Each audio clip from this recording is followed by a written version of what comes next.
Question objective question 9 to 10 class BPSC शिक्षक भर्ती पाठ्यक्रम में हम लोग पढ़ेंगे इतिहास एंड राज्य व्यवस्था के ऑब्जेक्टिव क्वेश्चन को। सेट नंबर 1, बिहार में सोशलिस्ट पार्टी का गठन जो है किस वर्ष हुआ था? बिहार में सोशलिस्ट पार्टी का गठन जो है किस वर्ष हुआ था? तो वो 1931 ईस्वी में हुआ था। बिहार में सोशलिस्ट पार्टी का गठन 1931 ईस्वी में हुआ। बिहार का तराइन प्रदेश विस्तृत है। बिहार का जो तराइन प्रदेश है वो भारत नेपाल सीमा के समांतर विस्तृत है। तंबाकू उत्पादन में बिहार का कौन सा स्थान है? तंबाकू उत्पादन में बिहार का 6ठा स्थान है। तंबाकू उत्पादन में बिहार का कौन सा स्थान है? 6ठा। भारत के कानून मंत्री कौन है वर्तमान में? भारत का कानून मंत्री कौन है? अर्जुन राम मेघवाल भारत के कानून मंत्री है। ठीक है। SI का मात्रक क्या होता है? SI का मात्रक जो है ओम होता है। कौन सा पेशी युग्म अनैच्छिक पेशियों के रूप में कार्य करता है? कौन सा वो पेशी है जो कि अनैच्छिक युग्म में काम करता है? तो वो है चिकनी पेशियाँ और हृदय पेशियाँ। चिकनी पेशियाँ और हृदय पेशियाँ। शक्कर के इस परिवर्तन को कहते हैं C12H22O11। C12H22O11 चीनी का सूत्र हो गया प्लस 12O2, इसके बाद एरो 12CO2 प्लस 11H2O। तो इसको हम लोग ऑक्सीकरण बोलते हैं। इसको क्या बोलते हैं? ऑक्सीकरण। उपधातु को पहचानिए जिसकी प्राकृतिक विषैली नहीं है। वो कौन सा उपधातु है जिसकी प्राकृतिक जो है विषैली नहीं है? तो स्वर्ण। स्वर्ण की उपधातु जो है वो विषैली नहीं होती है। उस धातु को पहचानिए जो विषैली नहीं है, स्वर्ण। क्रोमियम एंड कैडमियम जो है विषैली धातु है। मैग्नीशियम का बाइकार्बोनेट सूत्र क्या होगा? मैग्नीशियम का बाइकार्बोनेट सूत्र जो Mg कोष्ठ में HCO3 कोष्ठ बॉन्ड 2। द्रव्यमान के आधार पर अमोनिया में नाइट्रोजन और हाइड्रोजन का अनुपात कितना है? द्रव्यमान के आधार पर अमोनिया में नाइट्रोजन और हाइड्रोजन का अनुपात जो है 14:3 है। निम्नलिखित में से कौन सा ऊतक जोड़ों में जल तथा खनिज पदार्थों का परिचरण करता है? वो कौन सा ऊतक है जो कि जल में खनिज पदार्थों का परिचरण करता है? तो जाइलम है। 1942 में कांग्रेस के बॉम्बे अधिवेशन में किसके द्वारा भारत छोड़ो आंदोलन का प्रस्ताव किया गया? 1992 में किसके द्वारा भारत छोड़ो आंदोलन का प्रस्ताव किया गया? तो वह है जवाहरलाल नेहरू। चंपारण सत्याग्रह के दौरान बिहार में नील बागान मालिकों को अवैध वसूली का कितना फीसदी वापस करना पड़ा था? कितना फीसदी वापस करना पड़ा था? क्वेश्चन है कि चंपारण सत्याग्रह के दौरान बिहार में नील बागान मालिकों को अवैध वसूली का कितना फीसदी वापस करना पड़ा था? तो वह है 25% वापस करना पड़ा था। ठीक है। किस संविधान संशोधन द्वारा सरकारी समितियों को संवैधानिक दर्जा एवं आरक्षण प्रदान किया गया था। वो कौन सा संविधान संशोधन था जिसके तहत सरकारी समितियों को संवैधानिक दर्जा प्रदान किया गया? तो 57वां संविधान संशोधन के तहत सरकारी समिति को दर्जा मिला था। ठीक है, सही जोड़ा को पहचानना है। ठीक है, तो इसमें से सबसे पहले जहांदार शाह, उसके बाद फारूक सियार, उसके बाद मोहम्मद शाह, उसके बाद शाह आलम द्वितीय। जहांदार शाह, फारूक सियार, मोहम्मद शाह, शाह आलम द्वितीय। बहाजहां फारूक, शाह आलम द्वितीय। बहाजहां फारूक, शाह आलम द्वितीय। ये तुगलक यानी कहता है कि अंग्रेजों एवं डचों के मध्य हुए युद्ध में डचों का भारत में अंतिम रूप से पतन हो गया। युद्ध में डच हार गए, पतन हो गई। वो कौन सा युद्ध था? तो वह देवरा का युद्ध था। देवरा के युद्ध के बाद डच अंतिम रूप से पराजित हो गए थे। देवरा का युद्ध जो है 1759 ईस्वी में लड़ा गया था। देवरा का युद्ध कब लड़ा गया? 1759 में। पोटोनावा का युद्ध 1781 में। पोटोनावा का युद्ध 1781 में और वांडीवास का युद्ध 22 जनवरी 1760 को अंग्रेजी और फ्रांसीसियों के बीच लड़ा गया था। ठीक है, उसके बाद इतिहास के क्वेश्चन को हम लोग देखेंगे। इथोपियन का लेखक कौन था? इथोपियन सभ्यता का जो लेखक है कौन है? Thomas More. इथोपियन सभ्यता के लेखक कौन है? Thomas More. 1991 में महिला एवं महिला नागरिक अधिकार घोषणा पत्र किस महिला ने तैयार किया था? 1971 में महिला एवं महिला नागरिक अधिकार पत्र किसने तैयार किया था? वो कौन महिला थी? तो वो थी ओल्पदे गाजेस। ओल्पदे गाजेस जो थी महिला पत्र तैयार किया था। ठीक है, 1971 में। अगला जो क्वेश्चन है,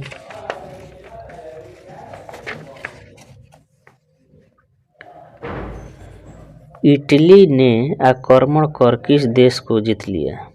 इटली ने आक्रमण करके कौन से देश को जीत लिया? अबिसिनिया को।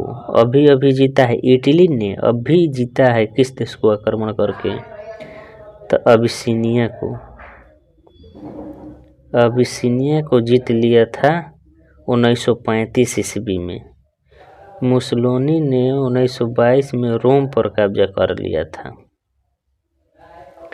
28 अप्रैल 1945 को इटली में फांसीवाद का जन्म हुआ। 28 अप्रैल 1888 को। ठीक है, महावीर का जन्म कहाँ हुआ था? कुंडग्राम में जन्म हुआ था। मृत्यु जो है पावापुरी में हुई थी। महावीर का जन्म जो है कुंडग्राम में हुआ था, मृत्यु जो है पावापुरी में। बारे में कहा जाता है, कौन सा सुल्तान के बारे में कहा जाता है कि उसे भूमि कर को उत्पादन के 50% कर दिया था?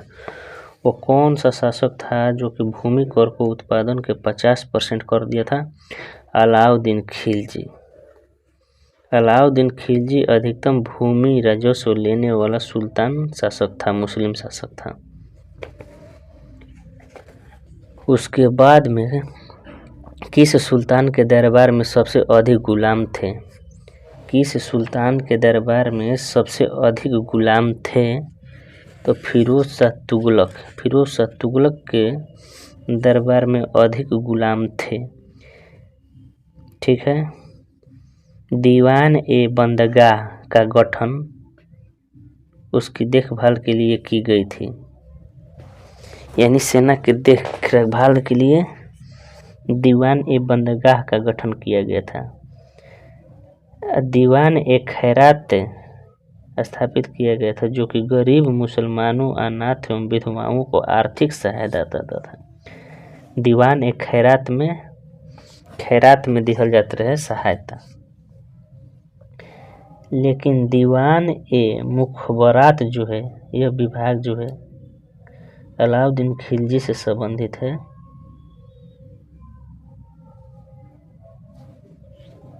अलाउद्दीन खिलजी ने भू राजस्व के भ्रष्टाचार को रोकने के लिए एक पृथक दीवान ए मुखबरात उन्हीं के मुख पर ध्यान देना था। का बहुत भ्रष्टाचार करके खा जात रहसन, तो भ्रष्टाचार करके खा जात रहसन तो अलाउद्दीन खिलजी ने दीवान ए मुखबरात की स्थापना कर दी। अधिकतम खालसा भूमि शाही का प्रयोग किया जाता था। अलाउद्दीन ने हिंदू जमींदारों से धन संपत्ति और विशेषाधिकार छीन लिया था।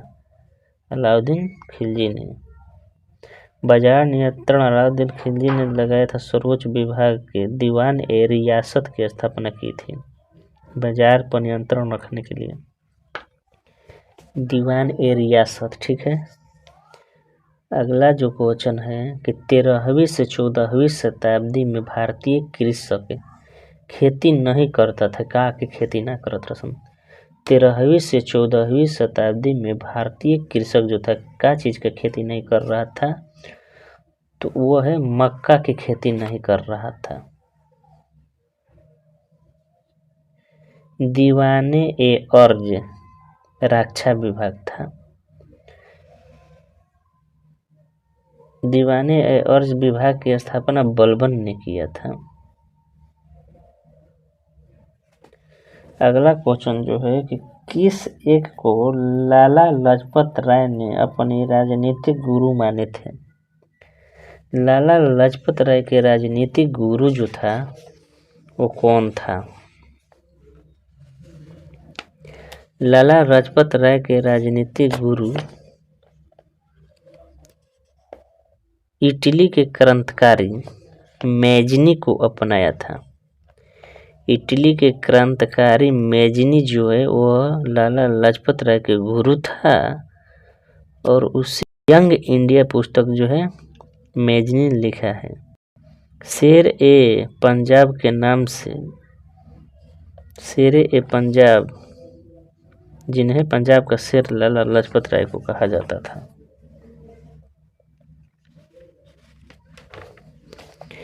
अगला क्वेश्चन है कि आजाद हिंद फौज का विचार सर्वप्रथम किस भारतीय ने सुझाया था। आजाद हिंद फौज का जो है विचार जो है सबसे पहले मोहन सिंह ने सुझाया था। भारतीय थे मोहन सिंह, और कैप्टन मोहन सिंह ब्रिटिश भारत की सेना में अफसर थे। 1942 में मोहन सिंह के नेतृत्व में इंडियन नेशनल आर्मी का गठन किया गया था। आजाद हिंद फौज का 4 जुलाई 1943 को सुभाष चंद्र बोस सुपर कमांडर बने। आजाद हिंद फौज का नेतृत्व आगे कैलन सुपर कमांडर बन के सुभाष चंद्र बोस 1943 में 4 जुलाई से एक स्थापना कैले रहन मोहन सिंह।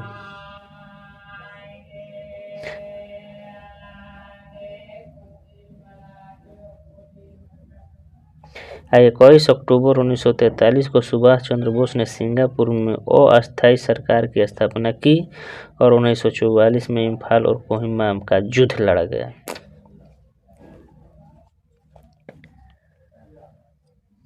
डॉक्टर राजेंद्र प्रसाद ने 9 अगस्त 1942 ईस्वी को गिरफ्तार कर लिए गए, तो किस जेल में रखे गए थे। डॉक्टर राजेंद्र प्रसाद को 9 दिसंबर 1942 को गिरफ्तार कर लिए गए, तो गिरफ्तारी के बाद उनको किस जेल में रखा गया था। वो जेल कौन, बांकीपुर के जेल में उनको रखा गया था। गिरफ्तार करके बांकीपुर के जेल में रखा गया था। गांधी और सरोजिनी नायडू को पूना में आगा खां पैलेस में नज़रबंद कर दिया गया था। गांधी और सरोजिनी नायडू को पूना के आगा खां जेल में नज़रबंद कर दिया गया था गुपचुप। नेहरू के साथ अबुल कलाम आज़ाद और गोविंद बल्लभ पंत को प्रफुल्ल चंद्र घोष और पट्टाभी सीतारमैया आचार्य कृपलानी को अहमदाबाद जेल में बंद कर दिया गया था। नेहरू, अबुल कलाम आज़ाद और गोविंद बल्लभ पंत और प्रफुल्ल चंद्र चाकी और पटाभी सीतारमैया को अहमदाबाद जेल में बंद कर दिया गया था। ठीक है। 14 जुलाई 1942 को वर्धा बैठक किया गया था। अगस्त 1942 में बॉम्बे कांग्रेस अधिवेशन में भारत छोड़ो आंदोलन का प्रस्ताव पास पंडित जवाहरलाल नेहरू ने पेश किया था। 8 अगस्त 1942 को गांधी जी ने बॉम्बे के ग्वालियर टैंक से भारत छोड़ो आंदोलन की घोषणा कर दी।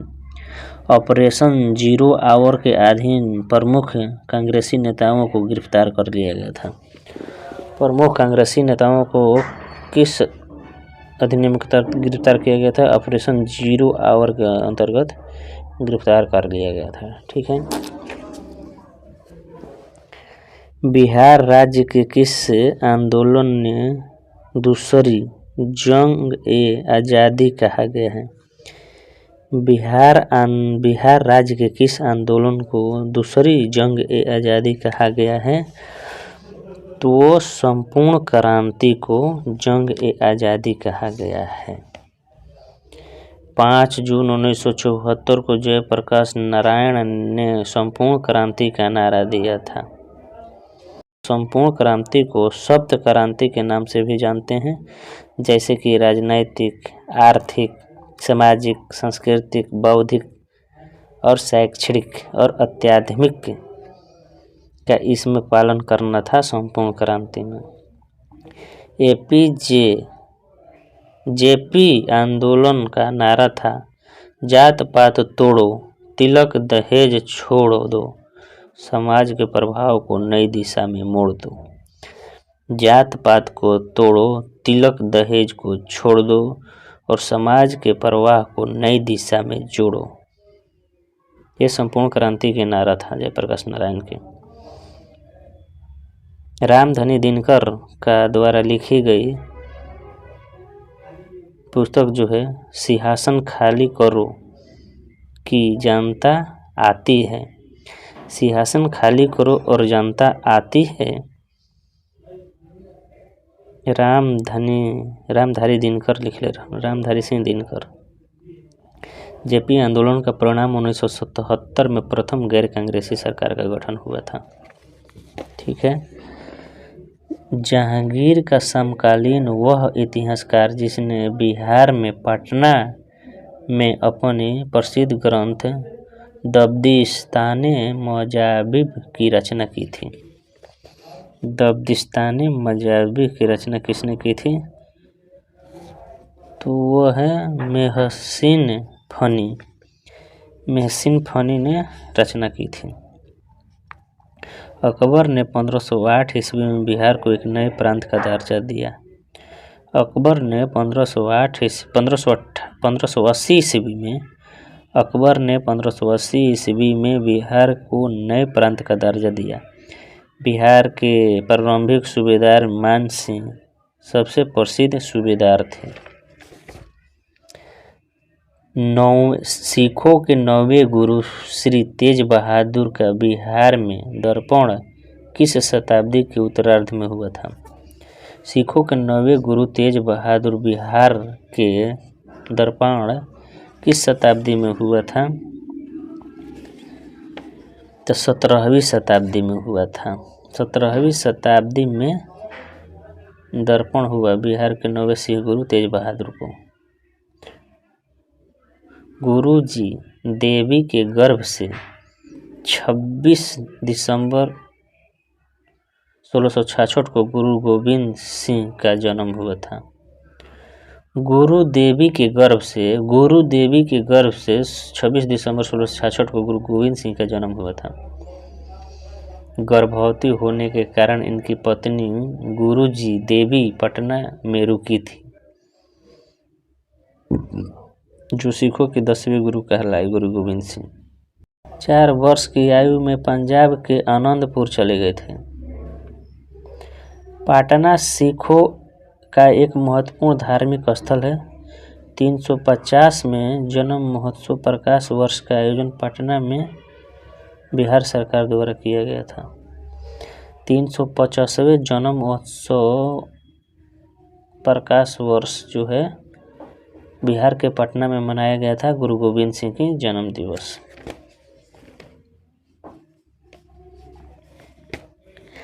चंपारण के किसान नेता राजकुमार शुक्ल के अनुरोध पर गांधी जी किस वर्ष पटना पहुंचे थे? तो 10 अप्रैल 1917 को गांधी जी पटना पहुंचे थे किसान राम सिंह शुक्ल के द्वारा। राजकुमार शुक्ल बोलेले रहन तो गांधी जी कब पहुंचे रहन? 10 अप्रैल 1917 को। और 15 अप्रैल 1917 को गांधी जी चंपारण पहुंचे। चंपारण के किसान नेता राजकुमार शुक्ल ने अनुरोध पर गांधी जी किस वर्ष पटना पहुंचे? 10 अप्रैल 1917 को। 15 अप्रैल 1917 को गांधी जी चंपारण पहुंचलन। वो ई कारण बसाला गांधी जी 10 अप्रैल 1917 को बिहार के पटना में पहुंचे थे, ठीक है। अब 5 दिन बाद 15 अप्रैल 1917 को चंपारण में पहुंचे थे। वाह बेटा वाह। इसमें क्या होता था कि 3 भाग ले लिया करता था 20 भाग में से नील की खेती का।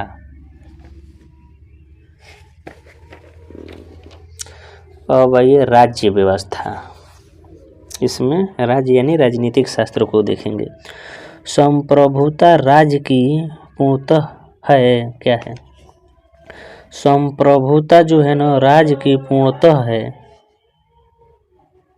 पूर्णतः है मीन्स किसने कहा था? संपूर्णता जो है वो राज्य की पूर्णतः है, यह बात किसने कहा था?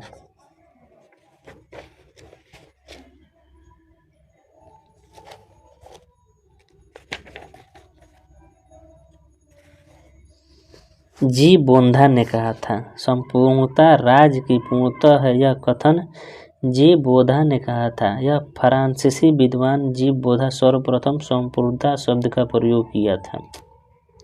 जी बोधा ने अपनी पुस्तक 6 बुक कॉमनिंग पब्लिक में संप्रभुता शब्द का सर्वप्रथम प्रयोग किया था। 6 बुक में संप्रभुता शब्द का वर्णन जी बोधा ने किया था। बिलोबी के अनुसार संप्रभुता राज्य की सर्वोपरि इच्छा है। बिलोबी के अनुसार संप्रभुता जो है राज्य की सर्वोपरि इच्छा है। अलास्की के अनुसार राजनीतिक शास्त्र के लिए अस्थायी हित की बात होगी। यदि संप्रभुता के सिद्धांत को सदा के लिए त्याग दिया है तो राज्य के लिए 4 अनिवार्य तत्व है। कौन कौन? भूभाग, जनसंख्या।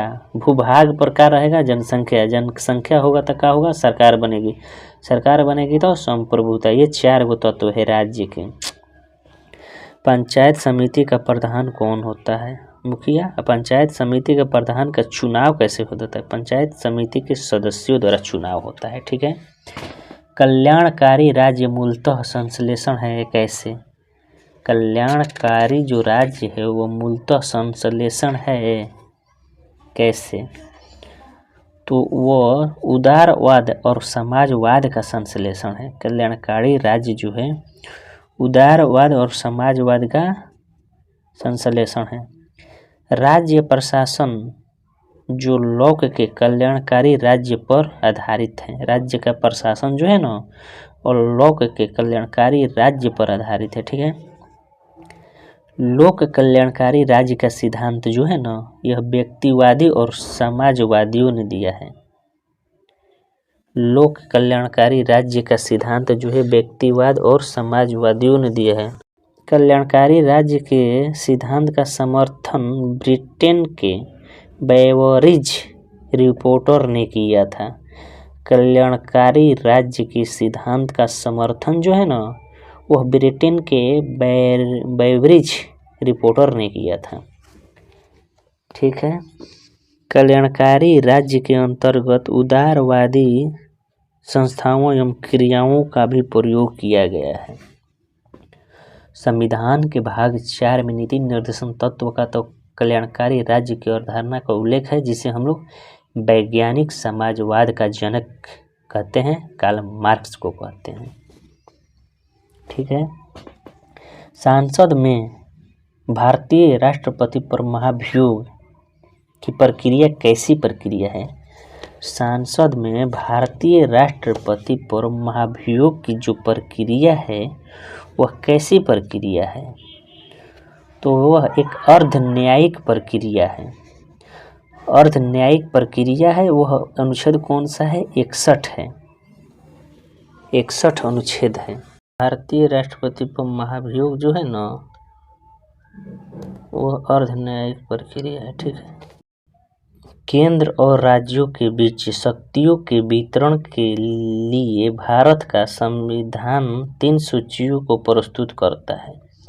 निम्नलिखित में से कौन से 2 अनुच्छेद शक्तियों के वितरण को विनियमित करता है? केंद्र और राज्यों के बीच शक्तियों के वितरण के लिए भारत का संविधान 3 सूचियों को प्रस्तुत करता है।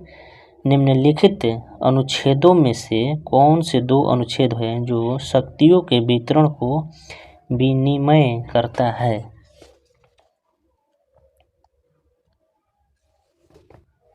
245 अनुच्छेद और 246 अनुच्छेद जो शक्तियों का पृथक्करण करता है, विनिमय करता है। अनुच्छेद 245 और 246 शक्तियों के वितरण को विनिमय करता है। भारतीय संविधान के भाग 11 में अनुच्छेद 245 से 263 तक केंद्र राज्य के संबंध के विधायी एवं प्रशासनिक शक्तियों का उल्लेख किया गया है। ठीक है। निम्न में से कौन सा युग्म सही है बताना है आपको। जवाहरलाल नेहरू जो है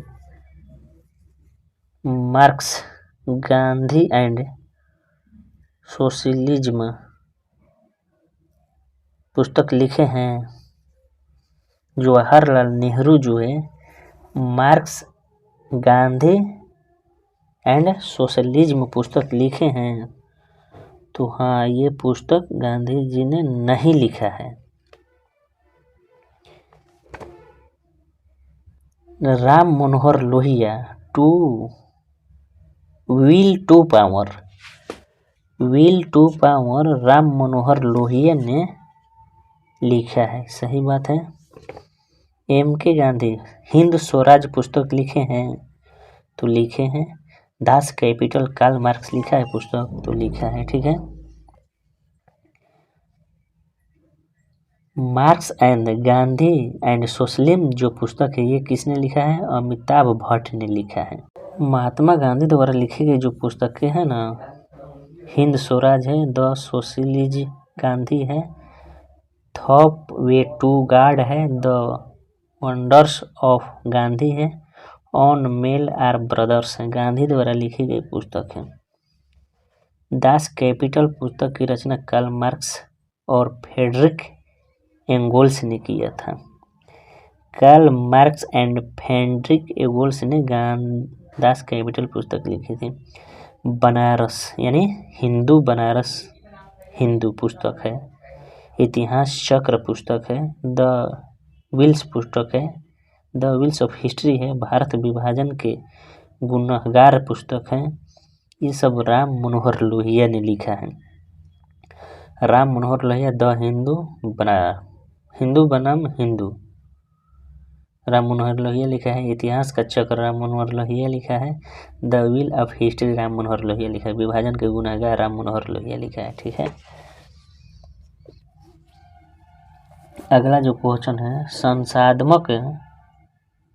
संसदात्मक सरकार में कार्यपालिका अपने समस्त कार्यों तथा नीतियों के लिए उत्तरदायी है। 25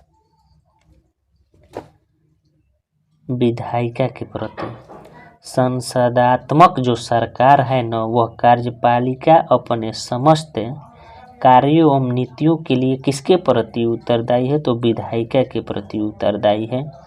भारतीय संविधान की प्रस्तावना को कितनी बार संशोधित किया जा चुका है?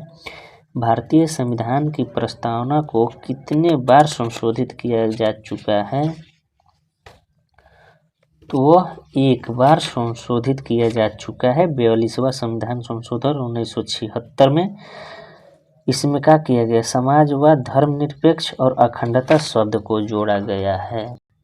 अगला जो क्वेश्चन है, कौन सा अधिकार केवल राज्यसभा को प्राप्त है? तो कौन सा अधिकार जो केवल राज्यसभा को प्राप्त है? चारों अधिकार बता रहे हैं हम। राष्ट्रपति के विरुद्ध महाभियोग में, उपराष्ट्रपति के पद से हटाने में, अखिल भारतीय संविधान सेवाओं के निर्मित करने में। कौन सा वह अधिकार है जो राज्यसभा के पास है? तो नई अखिल भारतीय सेवाओं को निर्मित करने का अधिकार जो है वह राज्यसभा के पास है। अगला क्वेश्चन, राज्य संघों का संघ है। कौन सी राजनीतिक विचारधारा इस वक्तव्य को समर्थन करता है? राज्य जो है संघों का संघ है, ये किस विचारधारा से संबंधित है? समाजवाद से, फासीवाद से या बहुलवाद से? तो ये बहुलवाद से संबंधित है। ठीक है। अगला क्वेश्चन जो है मिलान करने वाला है, बताना है गलत कौन सा है, कौन सा सही है। द यानी हिल ऑफ हिस्ट्री नामक पुस्तक के लेखक कौन है? राम मनोहर लोहिया। सही है गलत? हिल ऑफ हिस्ट्री के लेखक राम मनोहर लोहिया हैं। सही है।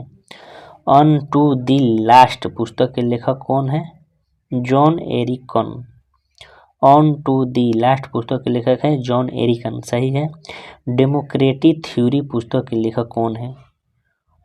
जियोवनी सर्टोरी। जियोनी सर्टोरी, ये भी सही है। इंटरनेशनल रिफर्सन नामक पुस्तक किसने लिखी है? मरी। गलत है। इसका लेखक का नाम जो है परकिंस, पामर परकिंस। इंटरनेशनल रिफर्सन जो पुस्तक है पामर परकिंस, ये सही है। जवाहरलाल नेहरू द्वारा हिंदुस्तानी कहानी पुस्तक लिखी गई है। भारत की खोज पुस्तक लिखी गई है। विश्व इतिहास की झलकियां पुस्तक लिखी गई है जवाहरलाल नेहरू द्वारा। अगला जो क्वेश्चन है, संघीय व्यवस्था नहीं है, इनमें से कौन सा संघीय व्यवस्था नहीं है? वो संविधान का लिखित व्यवस्था जो है संघीय व्यवस्था है। भारतीय संविधान में संघीय प्रणाली कनाडा के संविधान से लिया गया है, तो बात सही है। भारतीय संविधान में कहीं भी संघ शब्द का प्रयोग नहीं किया गया है। भारतीय संविधान में कहीं भी संघ शब्द का प्रयोग नहीं किया गया है। अगला, अनुच्छेद 1 में भारत राज्यों का संघ है, ये बात कहा गया है। डॉक्टर अंबेडकर ने भारतीय संविधान के किस प्रावधान को संविधान की आत्मा कहा है? तो संवैधानिक विचारों के अधिकार को। संविधान के द्वारा क्या सुनिश्चित किया जा सकता है? संविधान के द्वारा क्या सुनिश्चित किया जा सकता है? तो कार्यपालिका की शक्तियाँ संविधान के द्वारा सुनिश्चित है। शासन और शासित के बीच संबंध है। सरकार के विभिन्न संस्थाओं के बीच संबंध और उनके संरचनाओं में संगठन। नीति निर्देशक सिद्धांत में से कौन सा एक संविधान मूलतः नहीं है? निःशुल्क कानूनी सहायता नीति निर्देशक सिद्धांत में ये नहीं है। ठीक है, तो है क्या? जीवन साधन के नागरिकों का अधिकार, पर्याप्त जीवन जीने के लिए नागरिकों का अधिकार है। 14 वर्ष से कम आयु के बच्चों को निःशुल्क अनिवार्य शिक्षा है। ये सब है। अगला क्वेश्चन जो है, 74वां संविधान संशोधन के अनुसार संविधान में अस्थायी शहरी निकाय के प्रशासन के लिए कौन सी सूची जोड़ी गई है? 74वें संविधान संशोधन के अनुसार संविधान में अस्थायी शहरी निकाय के प्रशासन के लिए कौन सी अनुसूची जोड़ी गई है? तो वह 12वीं अनुसूची है। 12वीं अनुसूची जोड़ी गई है 1952 ईस्वी में। पंचायत 12वीं अनुसूची में 18 विषयों को शामिल किया गया है नगर शहरी निकाय नगर पालिका के लिए। ठीक है, 18 विषय, लेकिन 11वीं अनुसूची में पंचायत के लिए 29 विषयों को शामिल किया गया है। ठीक है, 1992 73वां संविधान संशोधन 11वीं अनुसूची को जोड़ा गया है पंचायती राज में।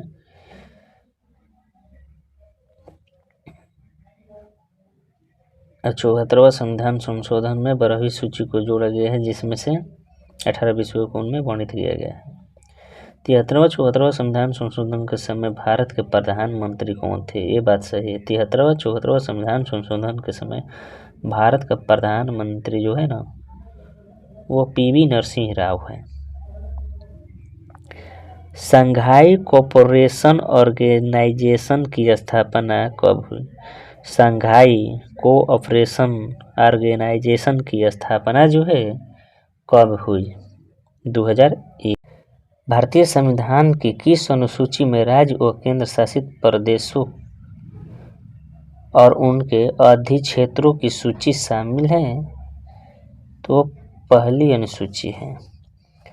चुनाव सुधार की प्रक्रिया में सर्वप्रथम किस भारतीय राज्य के विधानसभा चुनाव में वीवीपीएटी का प्रयोग किया गया है? वीवीपीएटी क्या है?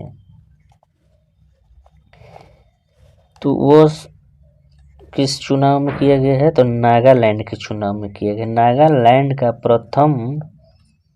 प्रथम उपयोग 2013 में किया गया है। वीवीपीएटी का प्रयोग नौकासेन विधानसभा चुनाव क्षेत्र में किया गया है। नौकासेन voter verifiable paper audit trail voter verifiable paper audit trail VVP का प्रयोग जो है वो नागालैंड में सबसे पहले किया गया है। एकात्मक सरकार जो है ना, वह केंद्र सरकार के सरकारी कार्य है। एकात्मक सरकार किसी राजनीतिक दल को राष्ट्रीय पार्टी के रूप में मान्यता प्राप्त करने हेतु कम से कम 4 अलग अलग राज्यों में लोकसभा की सीटों का कितना प्रतिशत लाना अनिवार्य है? किसी राजनीतिक दल को राष्ट्रीय पार्टी के रूप में मान्यता प्राप्त करने हेतु कम से कम, में 3 लिखा है, कहीं कहीं 4 लिखता है, तो 3 अलग अलग राज्यों में लोकसभा की सीटों का कितना प्रतिशत लाना अनिवार्य है? तो 2% यहाँ दिया है, कहीं कहीं 6% देता है। ये कैसे हो जाता है?